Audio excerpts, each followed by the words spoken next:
বেসরকারি school college মাদ্রাসার শিক্ষকবৃন্দ তাদের চাকরি জাতীয়করণের উদ্দেশ্যে কেন্দ্রীয় শহীদ মিনার উপস্থিত হয় এবং মানববন্ধনের আয়োজন করে। উক্ত মানববন্ধনে বিভিন্ন শিক্ষকগণ তাদের দাবি দেওয়া এবং তাদের প্রতিবন্ধকতা প্রধান উপদেষ্টার কাছে উপস্থাপন করে।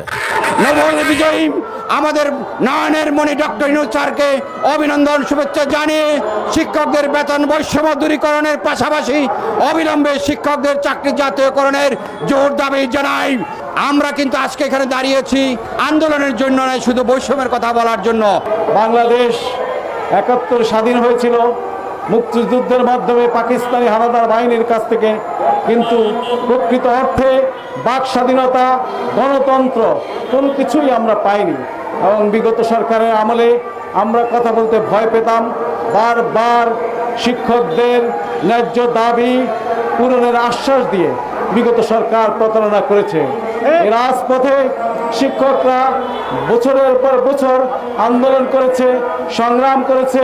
এই প্রেস ক্লাবের সামনে রাতকে রাত শীতের মধ্যে রাস্তায় শুয়েছিল, কিন্তু গত সরকার তাদের সাথে আশ্বাস দিয়েছে, মিথ্যা আশ্বাস দিয়েছে।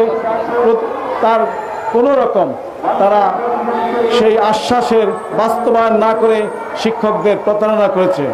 অত্যন্ত দুঃখজনক এবং বেদনাদায়ক যে বাংলাদেশের সকল প্রতিষ্ঠানে ঈদ বোনাস, দুইটি বোনাস দেওয়া হয়, অথচ শিক্ষকরা মাত্র 25% বেতনের 25% বোনাস পায়। এটি অত্যন্ত দুঃখজনক, লজ্জাজনক। বর্তমান সরকারের কাছে বিভিন্নভাবে আবেদন জানাবো, শিক্ষকদের ন্যায্য দাবিগুলো আপনারা বিবেচনা নেবেন এবং